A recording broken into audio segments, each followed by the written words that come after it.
আর কি পৃষ্ঠপোষকতার অর্থনীতি আমরা চলতে দিতে পারি না। বাংলাদেশের অর্থনীতি সকল মানুষের জন্য হতে হবে। বাংলাদেশের প্রতিটি মানুষের যাতে সুযোগ থাকে অর্থনীতিতে অংশগ্রহণ করার জন্য। না, প্রাথমিকভাবে যেটা সমস্যা আমাদের অ্যাকচুয়ালি রাষ্ট্রীয় প্রতিষ্ঠানগুলি একেবারে খুব খারাপ অবস্থা আছে।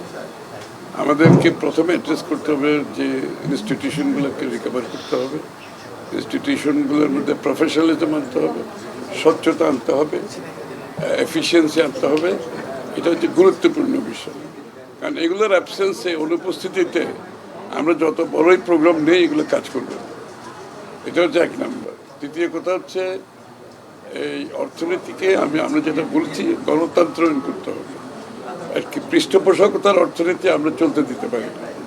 বাংলাদেশের অর্থনীতি সকল মানুষের জন্য হতে হবে, লেভেল প্লেইং ফিল্ড থাকতে হবে এবং বাংলাদেশের প্রতিটি মানুষের যাতে সুযোগ থাকে অর্থনীতিতে অংশগ্রহণ করার জন্য এবং অর্থনীতির সুফল যাতে তাদের কাছে যায়।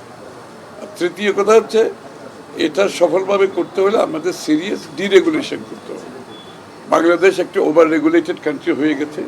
এটা হচ্ছে পৃষ্ঠপোষকতার রাজনীতি করতে করতে ওভার রেগুলেটেড কান্ট্রি হচ্ছে। আমাকে সিরিয়াস ডিরেগুলেশন করতে হবে, লিবারালাইজেশন করতে হবে, লেভেল প্লেইং ফিল্ড করতে হবে যাতে সকলের সমান অধিকার থাকে অর্থনীতিতে অংশগ্রহণ করার জন্য এবং অর্থনীতির সুফল যাতে সকলের কাছে যায়।